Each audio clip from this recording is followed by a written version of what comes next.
Hi everyone, welcome to today's Swahili lesson. Today we are going to learn how to count Swahili numbers from 0 to thousands. As it is, counting Swahili numbers isn't difficult because when you are able to master number 0 to 10, that is all. The rest of the counting will just follow a simple pattern. To begin with, we shall introduce number 0 to 10. Let us get started. Sifuri, 0. Moja, 1. Mbili, 2. Tatu, 3. Nne, 4. Tano, 5. Sita, 6. Saba, 7. Nane, 8. Tisa, 9. Kumi, 10. Let us move to tens. Kumi, 10. Ishirini, 20. Thelathini, 30. Arobaini, 40. Hamsini, 50. Sitini, 60.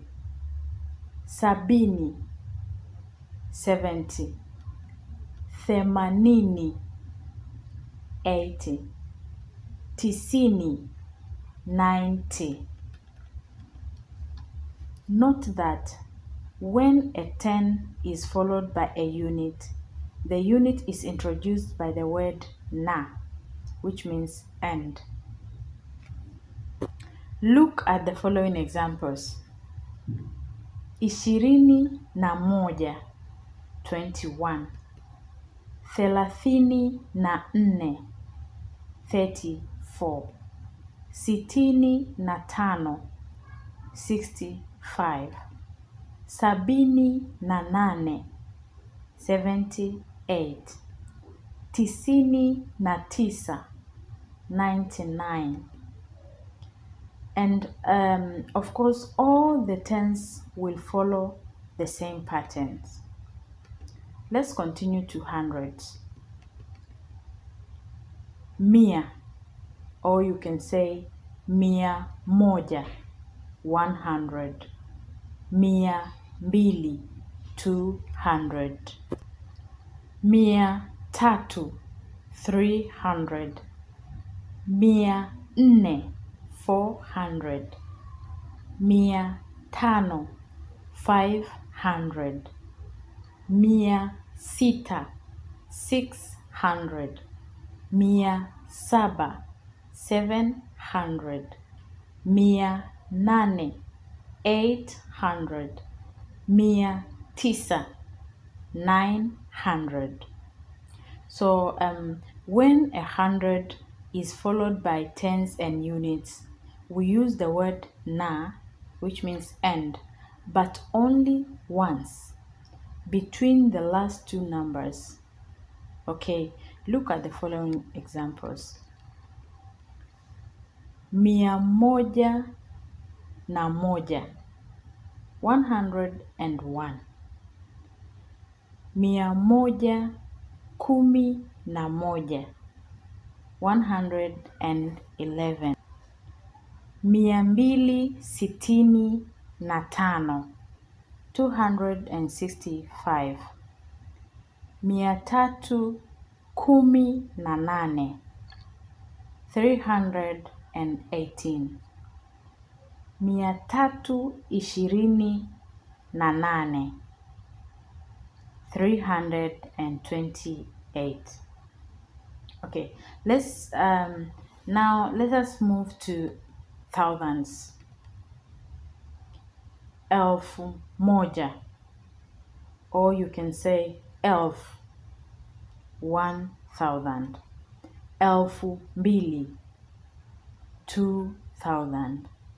Elfu tatu, 3,000. Elfu nne, 4,000. Elfu tano, 5,000. Elfu sita, 6,000. Elfu saba, 7,000. Elfu nane, 8,000. Elfu tisa, 9,000. And when the numbers are in the thousands, the word na introduces the tens or the units, but it is never used between the thousands and the hundreds. Okay, look at the following examples.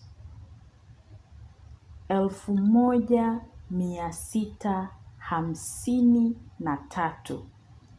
1653.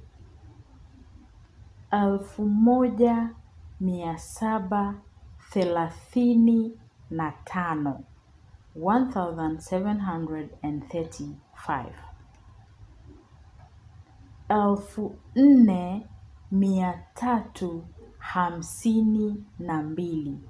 4352, 4352. 7800, 7800.